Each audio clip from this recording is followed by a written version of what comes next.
Okay, it's 11 o'clock, so let's get started. Thank you everyone for joining us for this fourth diverse webinar series. For those of you who don't know who I am, I'm Catherine Knodel. I am one of the research project coordinators for Diverse Based here in Edmonton. So before I get started and introduce our speaker, I'm just going to do a land acknowledgement. The University of Alberta respectfully acknowledges that we are located on Treaty 6 territory, a traditional gathering place for diverse Indigenous peoples, including the Cree, Blackfoot, Métis, Nakota Sioux, Iroquois, Dene, Ojibwe, Saulteaux, Anishinaabe, Inuit, and many others whose histories, languages, and cultures continue to influence our vibrant community. So our speaker today is Dr. Olivier Villemar-Coté. Olivier is a silviculturist and forest ecologist trained in British Columbia and Quebec, and he is an assistant professor at the Université Laval. He's interested in the challenges of adapting forests to global changes. His focus lies in regeneration when trees are most vulnerable to stresses such as herbivory or drought. He seeks to promote underdog trees and to make forests more resilient and diverse. So with that, I will let Olivier take it away and share with us about Diverse's theme 2. Great. Thanks, Catherine. Just going to share my screen. All right, and we should be all set. Great. So hi, everyone. First of all, I want to start by saying that I am not used to the webinar format. So usually I look in people's faces and I know if I'm speaking too fast, which tends to happen quite often. So I will try to pace myself and we'll see how it goes. So hi, everyone. As Catherine was saying, my name is Olivier Villemar-Coté. I'm a professor of silviculture here at the Université Laval. And I'm mostly focusing on regeneration issues, regeneration challenges that we're facing, mostly with global change. And that's what led me to be interested in this theme within Diverse, which is focusing on the selection of suitable trees for the future. And it's a bit of an eclectic team, which allows me to work with quite a few very nice and competent people, which I'll introduce in the next half hour. And so first of all, for a bit of a general overview of what Diverse is and what theme 2 is focusing on. Oops. There we go. All right, so Diverse is a big research project, a massive research project, we could say, that started in late 2023, should run all the way to 2028, 2029.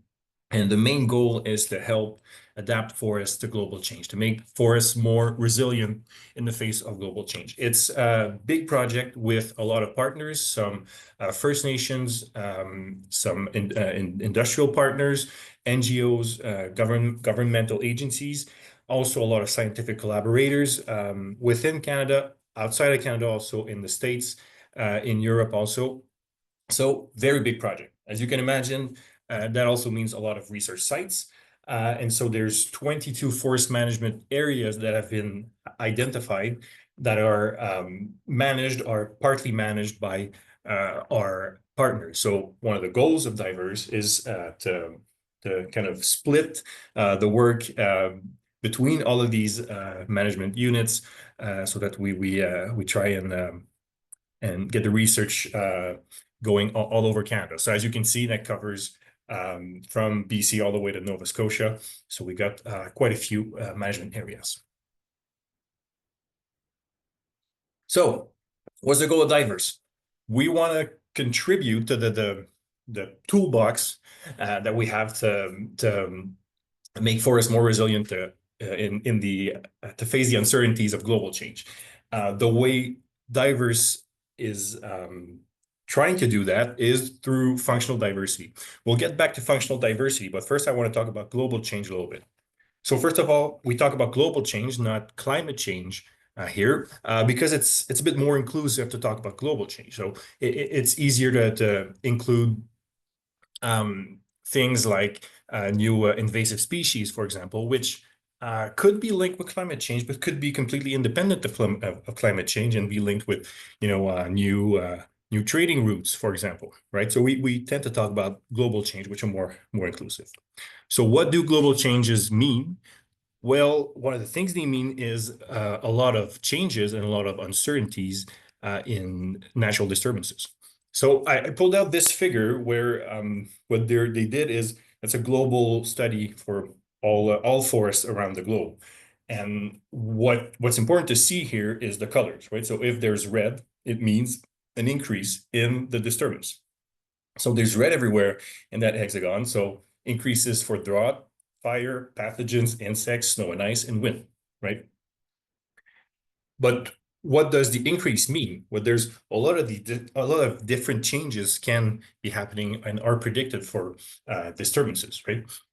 Again, here the important things to see is the red. So the redder, the bigger, right? So these changes should be linked with component or species affected, with changes in return intervals, changes in patch sizes of these disturbances, also to a lesser extent with severity, intensity, duration, total extent, and all that. So basically the idea here is to understand that with global changes, we are facing massive disturbances, massive changes in disturbances and the patterns of disturbances, and that brings a lot of uncertainty. So these disturbances can lead to tree death, for example, can lead to regime shifts and all that. And they can also lead more directly to reductions in tree growth, for example. So I pulled out this figure just to give an idea. What the authors did here is they modeled growth as percent growth change as a function of drought, right? So they modeled for poplar, they modeled 1 month, 3 month, and 6 month droughts. And the important thing to see again here is the color. So if it's purple, there's not much difference. If it's in orange or yellow, then we're seeing big differences. So for instance, now I need to make sure you can see my mouse, which I think you can see now. So for instance, with a 3 month drought, there's quite a bit of orange, right? So that means reductions to the order of about 15% in growth. So you can have direct effects also on tree growth, right? So Diverse is working on these issues with 6 different themes. So the first theme's focusing on forest resilience and vulnerability to climatic and biotic disturbances. And there will be a webinar on theme 1, I think, in late April, so you can tune in for that one. Then we want to work on finding suitable tree species. That's the focus of theme 2. There's also work on the functional network, so trying to scale up the work and figure out where on the landscape to prioritize the efforts. Then some simulation of different forest management scenarios to figure out what's the effect on the landscape of the management scenarios that we're proposing. Theme 5 is focusing on economic, social, and governance conditions brought by these new this functional diversity we're proposing. And then theme 6 is the boots on the ground theme, looking at silvicultural treatments and multi-species plantations field trials.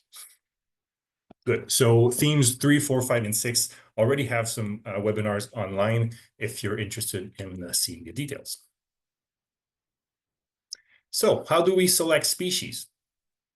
Given what I just said about disturbances, we could think that the easy thing to do is to simply identify local vulnerability. Now, I said simply, but that's clearly not simple. But anyways, we could focus on identifying local vulnerabilities, right? That's some work that's being done in theme 1, for instance. And then we can select species from there. And that's part of the equation, right? But one of the backbones of Diverse is the idea that we should reflect on, is it relevant to only focus on that? And what about the unknown, right? I talked about uncertainty, and this uncertainty is increasing with global change. So that brings a lot of questions, right? There's multiple interacting disturbances. There are new disturbances and uncertainties. There are rapid changes and unknown stressors. And I underline here uncertainties and unknown stressors, right?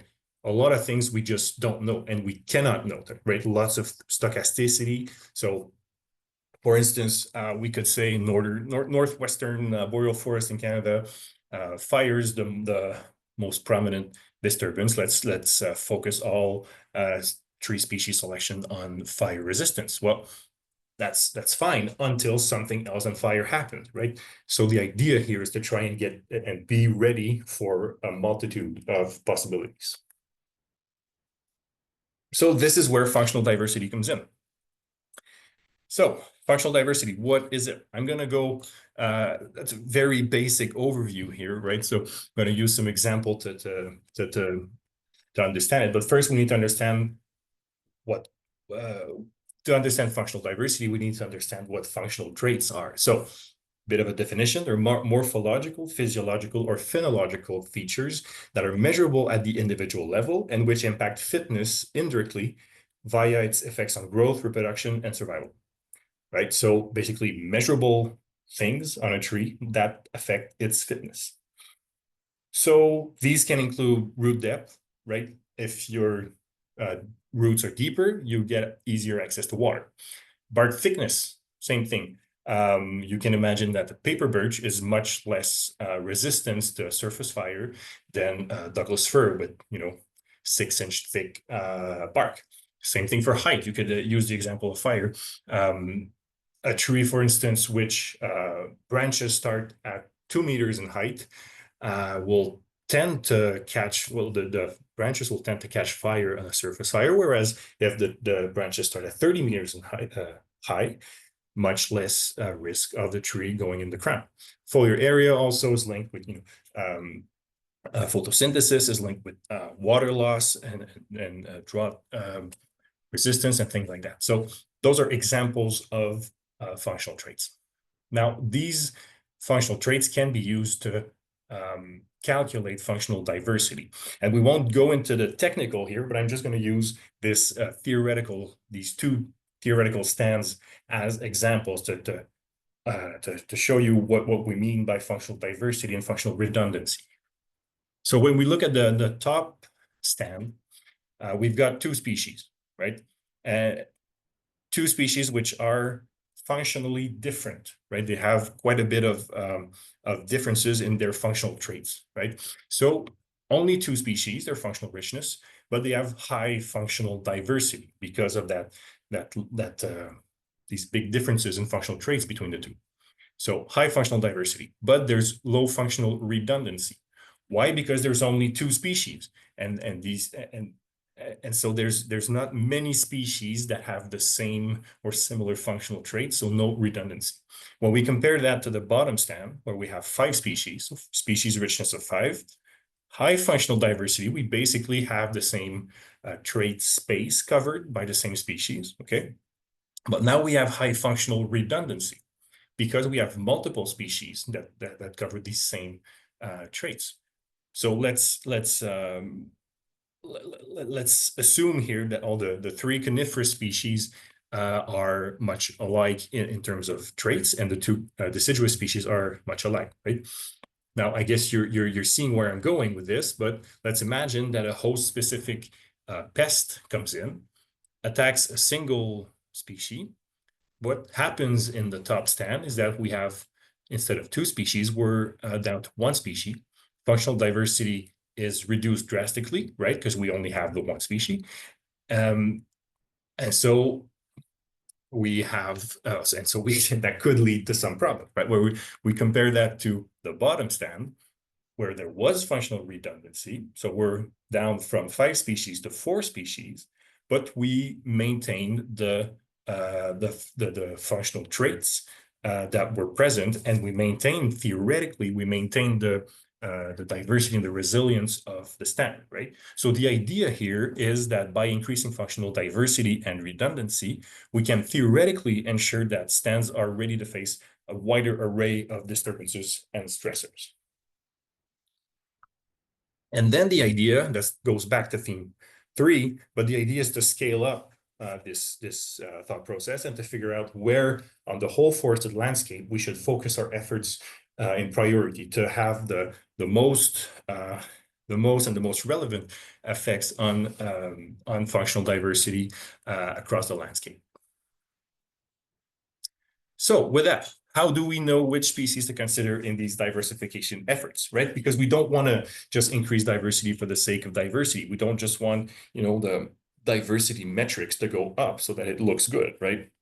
We actually want this diversity to mean something and to have positive effects on forest resilience and adaptation to global change. And so we need to make sure that the species we consider are relevant climatically, are relevant ecologically.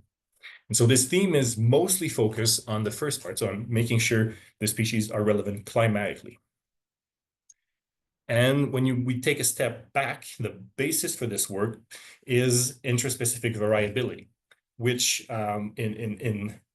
in the end of the presentation, you'll see we look at it directly. And the first two projects I'll show, we'll look at it indirectly. But basically, this figure I'm showing on the left side, we won't go into details again, but it's a good way to visualize it. What they did here is they mapped genetic variation in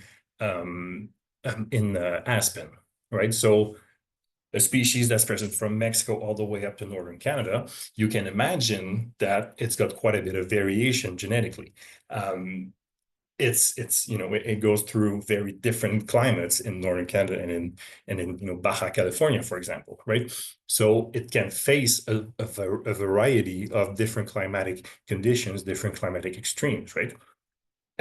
So what you see here basically are four genetic groups, the red, blue, green, and yellow, but you can also see that there's some mixing in there. So in the red, there's some blue. In the blue, there's some red and some green. The green, there's some yellow, some red, some blue, right? So a lot of mixing, a lot of variation here. So very crude way to explain it, but I am no geneticist. I just talk with geneticists. And so this can all translate into various responses to climatic stressors and disturbances. So we include here drought, temperature, fire, late frost, etc. So what that means is that we can use this variability to select species and provenances within species to better fit with projected conditions. And just a side note here to say that this intraspecific trait variability is one of the focuses of Theme 1 through the Fun Tree campaign, so you can tune in for the next webinar. Good. So what this variability allows us to do is to work on selecting trees for assisted migration. So briefly, what is assisted migration? Well, there's a big gradient of things we can do here, but the first one to the left is assisted population migration, where we're basically within a current species range, we're selecting provenances from typically North America is going to be, we're going to move species northward, right? So from down south, move it a bit north so that the provenance better fits with projected climate, right? So this is something we've been doing basically for decades. If we take the example of seedling production for forestry, for instance, in Canada, white spruce has been genetically improved through genetic selection for, I think it's over 50 years now, right? So a lot of that has been done through provenance trials, basically. So we've been doing that for quite a while already. Then assisted range expansion is basically looking at the current range and moving species a little bit farther north, typically northward in North America. The idea behind assisted range expansion is that projections in the expansion of the climatic niche of most species, or a lot of species, are expected to go much faster than the natural capacity of these species to move through sexual or asexual reproduction. So we're basically helping them move with the changing climate, right? And then there's the more extreme part of assisted species that is assisted species migration, where we're moving species much farther away from their historical home range. And that's basically what we've been doing in cities and with agriculture for hundreds and hundreds of years, but not doing it in the forest yet. So we are mostly focused in Diverse on A and B, yeah. Good. So what projects are we working on in Theme 2?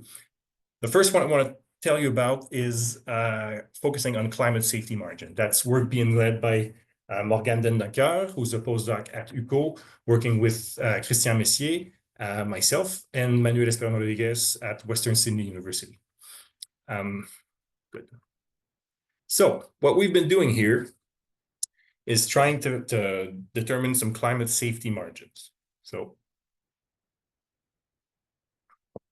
I'll just go over a brief methodology so that you figure out what we've been doing. So what I'm showing here, all the projects are works in progress, but you'll see there's already some interesting results that are available. So we gridded all of the United States and Canada up to the managed forest line in 100 kilometer by 100 kilometer grids to facilitate calculations. Then we pulled out all occurrences of each tree species from plot data, so FIA in the United States, NFI and provincial PSPs in Canada, and GBIF, which is the Global Biodiversity Information Facility, which allowed us to pull information from more globally, right? Then we pulled out data on current climate for all of these grid cells and on projected climates using SSP3 and SSP5 scenarios. So SSP3 is more of a middle of the road, and SSP5 a more pessimistic and not considered that realistic. Actually, it's a bit too cataclysmic, but we modeled both in parallel to give us a better idea, to with the idea to get ready for the worst and expect the best, right? And so we project the climate using 5 global variables. So mean annual temperature, mean temperature of the warmest and coldest month, annual precipitation, and precipitation of the driest quarter. I just pulled out an example here with the best species in the world, northern white cedar, eastern white cedar. And so that just gives an idea of the data available here. And so what are we building with this? Well, we have what we call species climatic niches and safety margins, right? So here on the left, for instance, you have for one of the climatic variables, max temperature of the warmest month, we have the distribution of all the values that you see for one specific species, right? So all the cells have different climates. So we expect that throughout the range of the species, there's a distribution in these climate variables, right? And our assumption here in this project is that when you reach the top 5% of this distribution, well, you're kind of entering the danger zone, right? And so we pulled down we use that 5% to determine a safety margin, right? So you can be above this, you can be outside the safety zone, basically.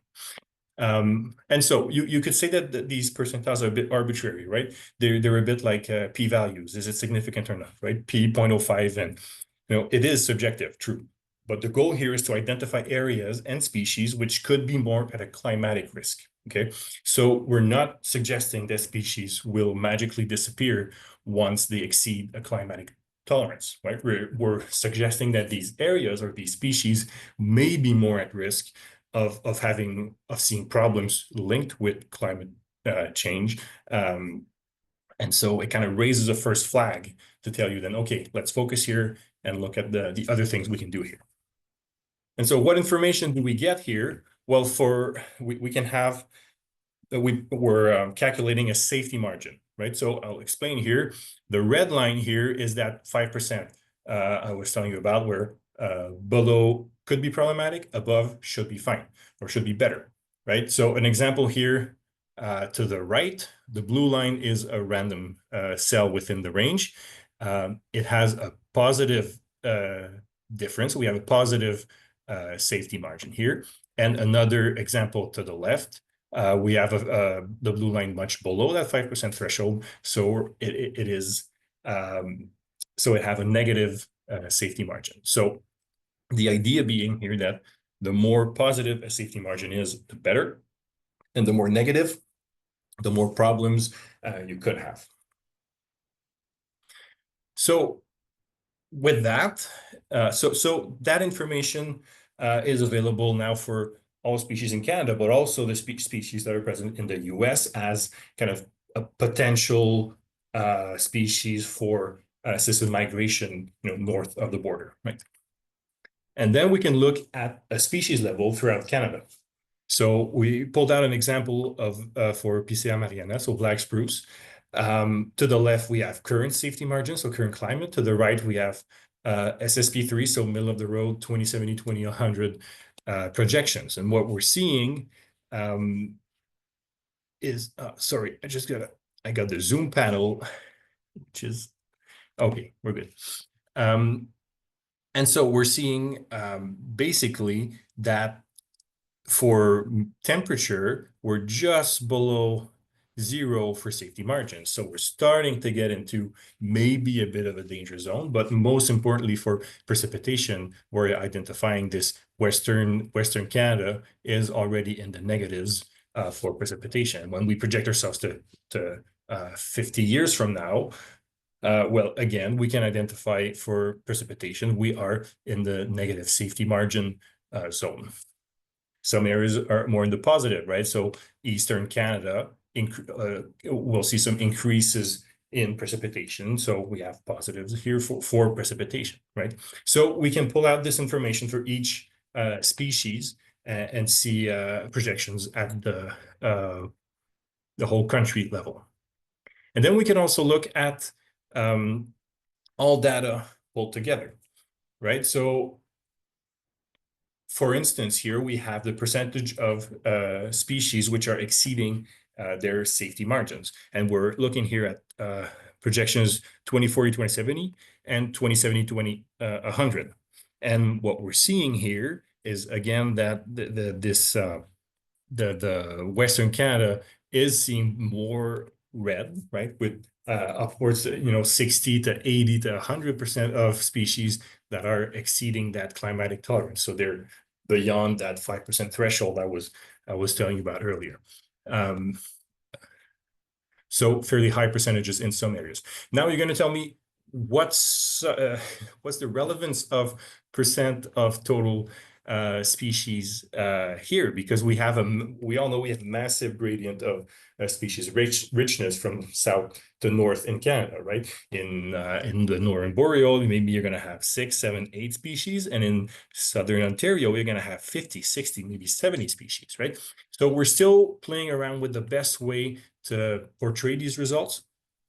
But one idea we've had is, I'm saying we, but Morgan is doing most of the work. I hope you understand this. And so one of the idea we have here, this map here is showing that the number in the cell is showing the total number of species identified in sample plots, and then so that already gives you an idea, right? In the north we have 1 to 10 species, and Southern Ontario we have upwards of 60 species, right?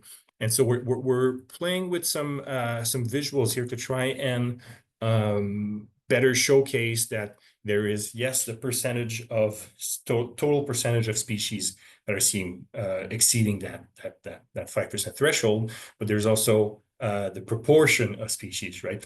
And so we'll see in the coming months, we'll be working on how to better show all of this. And another way to show these results, that one's brand new from this morning. So what we did here is pulled out the 30 species with the most aerial coverage over all of Canada, and looked at the percent of that area that is deemed unsafe. So the percent of area that is going over that 5% threshold, right? And so, for instance, when you look, these green boxes are showing current climate. There's not much going above, right? So 0 to 25 is blue to green. Most of it's in blue and green. When we go to SSP3 2070, already there's quite a bit of yellow and orange. So we're in the 50 to 75% area. And when we go to 2100, we see more orange and red, right? So for some climatic variables, we're going beyond. And so next steps for this tool is to build an online tool to visualize it, to look at safety margins and projections at the species level, at the grid level, at the grid cell level, for all the species available, and then to use a diverse FMU, forest management unit, as a case study. So thank you, Morgan, for your help in this one. Another project that's being done in Theme 2 is another tool to select species for reforestation. So it's both a species selection tool and a seed source tool. Right, that's work being led by Andreas Hamann at University of Alberta, being funded partly through Diverse, partly through Andreas's personal fund. So we have a few students working on this. So Genevieve Dorrel, Nicholas Boyce, and Zacharias Zimmerman. Thanks to Nicholas for the material he provided for this presentation. And yes, so this tool it's still in the works, but there's already a beta. It's quite an advanced beta actually, but it's a beta that's available online and that can be used. And it was built directly for divers, right? So in there you can see you can select the province, the diverse forest management area, and then ecoregions and eco-districts within each of these management units.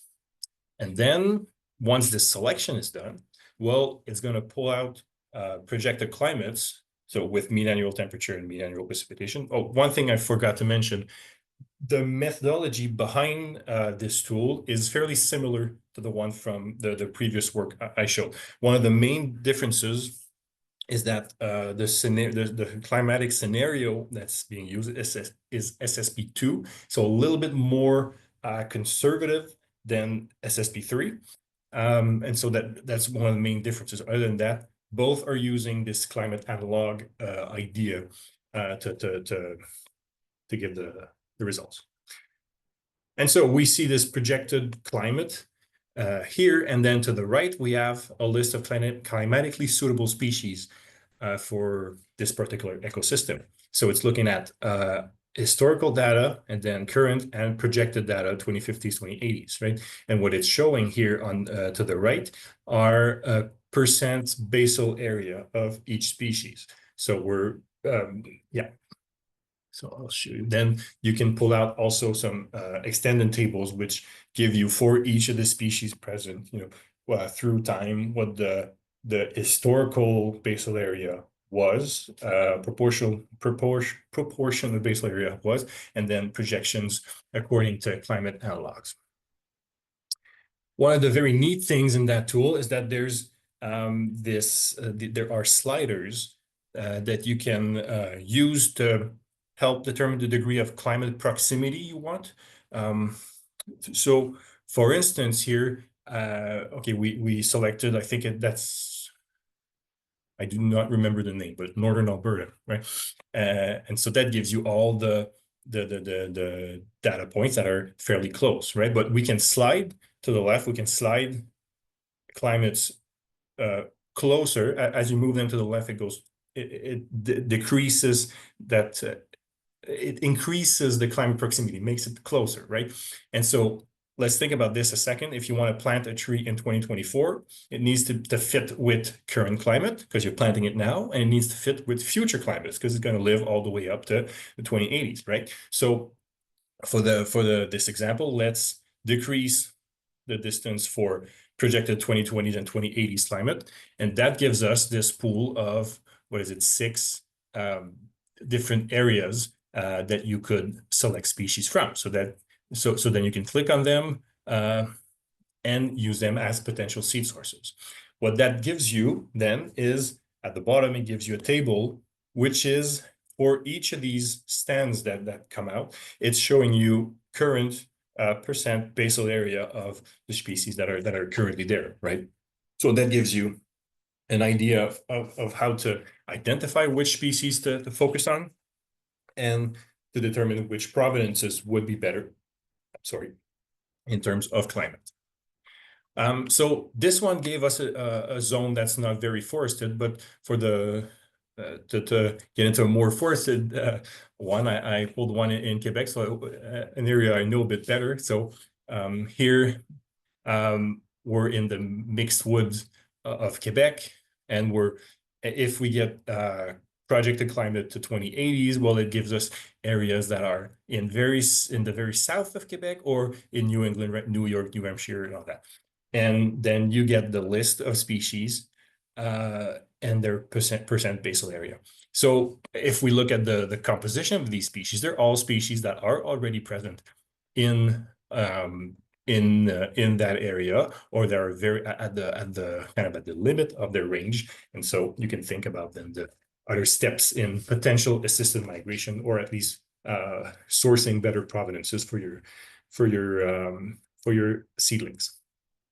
Great. So the next steps with this, one of the good things here is that Nicholas Boyce, who is finishing his master's with Andreas Hamann, is going to the PhD level, and so he will pursue work on this tool. So next steps are to fix the ecozone delineations, to improve non-forested estimates, recalculate projected species suitability, to develop tool version 2 for Canada, US, and Mexico with any target site, so to broaden it a bit. And then that's the biggest challenge, to incorporate suitability and vulnerability maps and incorporate functional diversity recommendations. So those will be to help link it as well as possible with other diverse teams. Great, a little caveat here. So the two projects I showed you are linked with global data, right? They're global averages, and they are relevant. They are relevant for managers. They are a first step into making a decision to adapt our forests, right? But they are limited, and it's important to know these limitations, because the first thing to say here, and it's an obvious one, but it's not climate averages that kill trees, right? It's extremes that kill trees. For instance, if your annual precipitations go from 1,300 millimeters to 1,200 millimeters, it's not necessarily a big problem. But if you get 2 months straight without precipitation, now you have a problem, right? And so we need to understand that and take into account, local vulnerabilities. As I was saying in theme 1, species sylvics also, right? If the tool tells you to plant some pines, but you're in a swamp, don't plant pine. It's not going to work, right? So you need to understand local environmental conditions. We need to know species sylvics, regardless of interspecific variation. Species have inherent characteristics, right? And we need to include thinking about adaptive silviculture also. So work that's being done in theme 6, where we can adapt the ways we harvest, the ways we plant and things like that to increase forest resilience. Now, yeah, they are a tool, but they do not replace the forester's expertise, right? However, and that's important to say, controlling planting stock is one of the tools that we have that can actually scale up, right? We can't do intensive silviculture across the whole landscape. We don't have the human or the financial resources. But one of the things we can do is to better source is to have better provenances and better species for the trees that we already do plant in our forest management, right? So that's one thing that's apparently fairly achievable. Great. So the last project I'm going to tell you about is one that goes into more into the empirical, right? So work being led by Caroline Whitehouse, PhD candidate at U of A, University of Alberta, working with Charles Knock. And she's looking at intraspecific variation in growth and drought responses of aspen. So thanks, Caroline, for the slides you provided here. So a bit of a background. In the boreal, I was telling you earlier, very few species, right? And so that means that increasing functional diversity may actually be better attained, not so much by adding new species, but by using the knowledge we have on intraspecific variability to increase functional diversity within a single species. So that means that we need to better understand this intraspecific variation, right? And that's what Caroline's seeking to do in her PhD. So why drought and why aspen? Well, trembling aspen is a foundational species, and it has been experiencing increased mortality since the 60s. It is deemed a good candidate for assisted migration. Its drought response has been researched, but there's limited work in common garden trials on functional traits that can contribute to drought responses. And drought, I was saying earlier, but it has been identified as a key risk in the Western boreal forest of Canada with climate change. And so what's the plan for Caroline's PhD? She is looking at reciprocal transplant common garden trials. So where they switched provenances of aspen clones. So at 5 test sites in Alberta with 22-year-old aspen clones. This should allow her to separate the effects of environment, genotype, and interactions on adaptive variation. And she will then investigate how trembling aspen's provenance, sex, and growing environment influence growth performance and drought responses. And in the end, that will lead to looking at functional traits that contribute to resistance. So she's doing a literature review and synthesis, and then she's looking at survival and long-term growth performance, then focusing on drought resistance, recovery, and resilience. And then in the end of the paper, these results should lead her to an analysis on identifying functional traits that lead to more resistance, resilience, and recovery. So she's already started her field season with a lot of joy. You can see in the bottom left picture. So determining clone sex, doing some preliminary cores to confirm drought signal, and a lot of tree coring leading to over 1,400 cores for dendrochronology and dendroclimatology that's being done currently. With this, she's expecting to explore interest-specific variation in growth and drought responses to ultimately inform assisted migration strategies by informing drought-resilient genotypes and to increase knowledge regarding genotypic and phenotypic adaptive capacity of trembling aspen.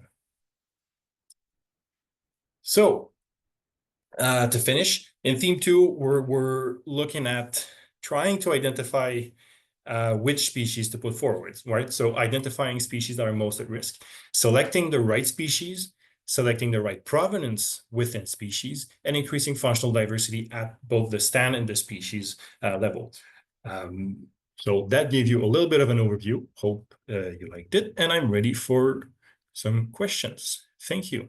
So I have a few links here to people who are doing most of the work, so if you have some contacts here. So great, thanks. Perfect. Thank you so much, Olivier, for that wonderful presentation. We already have some questions coming in. Before I read off some of them, just so those of you know, if you want to ask a question verbally, just put your hand up and I can unmute you to let you talk, but you're also welcome to put them in the chat. So the first question we have, you're exploring the safety margins of a number of climatic variables. How do you know which of these climatic variables actually limit species distribution and will affect their future response to climate change? That's a very good question. I think, and that's why I put that caveat slide also. I didn't go into the details of this particular question, but yeah, there can be a mismatch between these global averages and the actual causes of death and problems with trees, right? And my understanding is that work that's being done at this scale cannot right now include these more specific variables that would actually translate directly to tree death or tree embolism or things like that. That's my understanding, that we can't go into as much detail. So that's why it's very important to kind of to contextualize and show very clearly that it's just the one step, right? And that we need to actually go into more detail then and look, okay, for this, this species with global averages, it's looking like that. Now let's look into more detail for this particular species at other variables that seem to be more linked with direct problems. So they're at different scales and they really need to talk with each other, which these projects are not doing right now, but the goal is to link them with other projects who are looking at that scale. So I hope that answers, at least in part. Okay, perfect. Next question, regarding seedling selection tools. Trees have different sensitivity to climate during their life, e.g. as seedlings versus mature trees. How can you deal with that? For example, should you select seed sources that match the local climate in 2050 or 2080, or pick a compromise between current and future climate or something else? That's a very good question, and that's one thing I'm very interested about, actually, changes in the needs of species through ontogenic changes, right?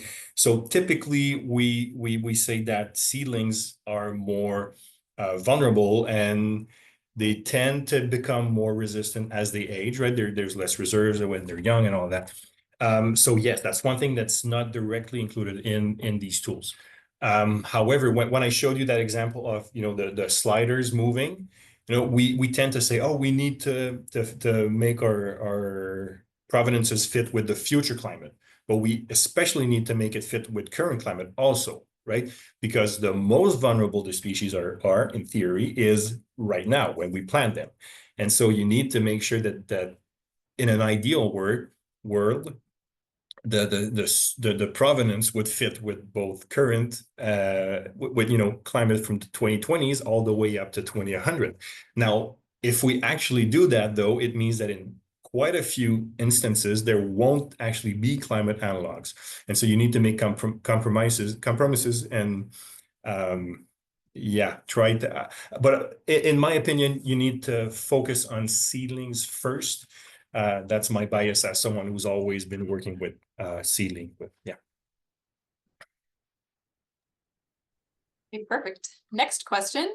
What climate models were used and was the variation in results, speed of change, precipitation, etc., between different GCMs and regional downscaling methods, if used, considered? Yes, thanks.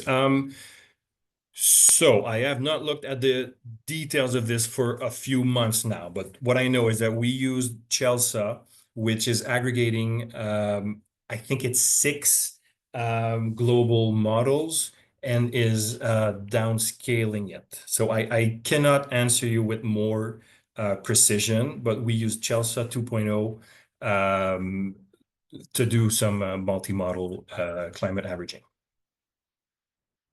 We didn't, I do not believe we directly included the differences between these global models. Perfect. Thanks, Olivier. Okay, next question. What traits are being measured and which ones aren't being considered or are less considered? Are hydraulic traits considered as much as leaf traits? How are intraspecies or intraprovenance variability? How is intraprovenance and species variability considered? Some traits seem to depend strongly on site. Great question. And I do not have the answer to that because that's work being done in theme 1. So I encourage you to look at to watch out for the next webinar. They're specifically working on functional diversity, on intraspecific functional diversity in theme 1. They are considering that precisely. I can't tell you which traits are being worked on for Caroline Whitehouse's PhD project specifically because it's in the works.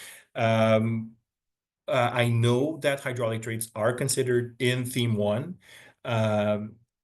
But yes, so one of the challenges linking this these large scale analyses with precise intraspecific trait variability data is that there's a massive mismatch in spatial scale, right? So in this theme, we're taking some shortcuts, and the other one they're going much more accurate. So we're hoping to make these dialogue in the future.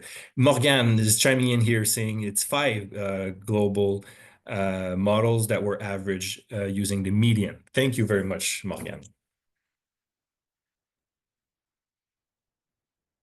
Oh, we have another question. The first project included 3 variables related to temperature, which can autocorrelate. Is this approach sensitive to this? And if so, how was it addressed? Yes, so the way we presented the results was by looking at each of the 5 variables independently, but there is autocorrelation between them. So one of the things that we did not show, and it's in the works, is how to present that in one global, I guess, meta variable that would be kind of a pooled 5 variable thing. And there is quite a bit of autocorrelation between the temperature ones, between the precipitation ones, notably.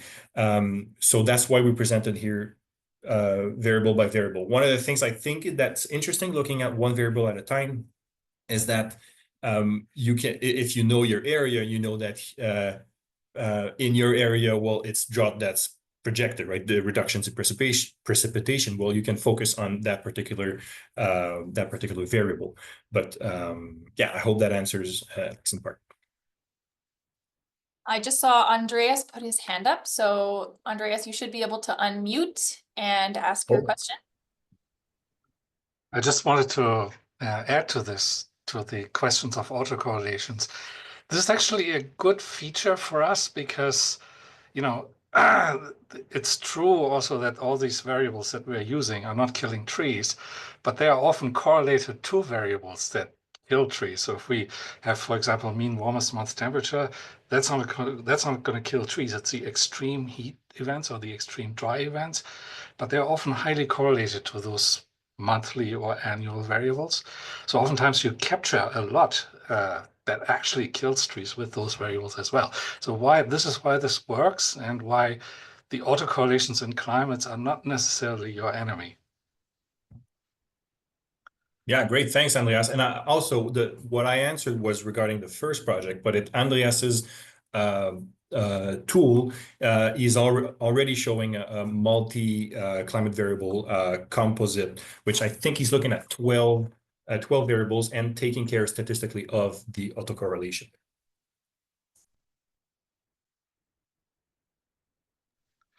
But I would agree also with you that it's still important to look at individual variables of concern. So I think we should look explicitly at frost risk and at, so because you're moving things north, you run into frost risk. This is that's what's going to kill the seedlings. So I think this should be looked at separately as well, and dryness problems. So those are the two things that I think are worth double checking, even though you've already done the general climate matching. Yeah, absolutely. I agree. And you think about late frost, for example, and you think, okay, well, we're moving a species from farther down south to the north.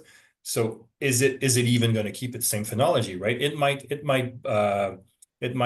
leaf out later on, just after planting. It might locally adapt and change its phenology. It might exactly. not, right? So we need to know a bit more about that to better do that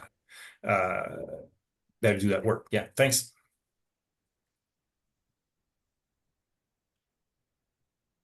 Christian, you had I your think hand up. Yeah, I'm sorry.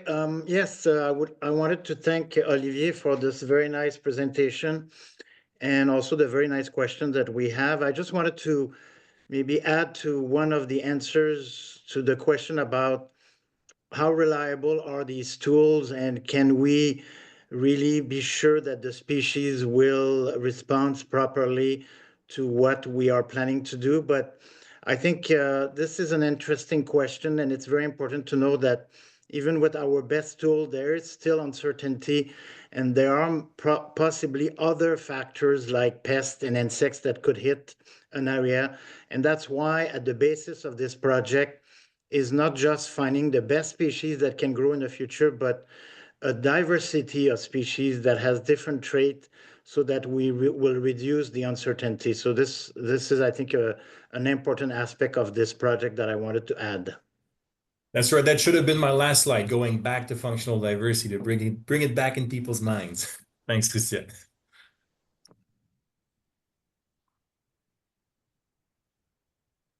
Okay, we have two more questions in the Q&A here, and I think that'll probably bring us to the end of our time. So Great. first question here, why choose to work on trembling aspen knowing that its adaptive capacity is very high? High genetic diversity, hybridization, found everywhere, highly clonal. And is it a species used for reforestation in Canada? Right. I think the why is mostly because it's a good opportunity to increase intraspecific functional diversity, right? Because of all that variation, because of the knowledge we are starting to have on that species, it is a good opportunity to, even without including new species, in that boreal belt where we don't actually have a massive pool of potential species, well, we can still increase that functional diversity. So that's the main goal. In terms of now being used in reforestation, it is definitely not a main species in reforestation. We're mostly focused on coniferous, black spruce, white spruce, jack pine, for instance. But it's doable though. So yeah. Okay, perfect. So now on to our final question. When thinking about functional diversity, slash redundancy recommendations. Do you think it is reasonable to simply try to maximize the functional trait distance between species in order to make recommendations, or are there other considerations to be made? I think it's a tool that's of interest. I think if you look at it if you only look at it, it's dangerous because it's simplifying something down to simple metrics, right? And there's a ton of different diversity metrics you can use, functional diversity metrics you can use. And so it's a very simple answer to a complex question, but my answer would be we should do it, we should use it, but only as one of multiple indicators of what we should do to increase functional diversity. And we talk about functional diversity here at Diverse, not as something we absolutely, and that's my opinion, but not as something we need to do, across the board, all over the country in every single stand, right? But as one of the tools that we should use judiciously, thinking about where it's most useful in the landscape. And so it's not something to necessarily do all over, right? It's one tool that we need to better understand and better use. So I hope that answers. Okay, so we're nearing the end here, so I think we'll wrap up. So thank you again, Olivier, for your presentation and for sharing with us about theme 2. And everyone that joined us, thanks for tuning in. Stay tuned. We'll be in contact in the future about our next webinar, which will be later on in April, where we'll be hearing from our theme 1 lead, Isabelle Aubin. So yeah, stay tuned and we'll be in touch soon. And thanks again for everyone for coming. Great. Thanks, everyone.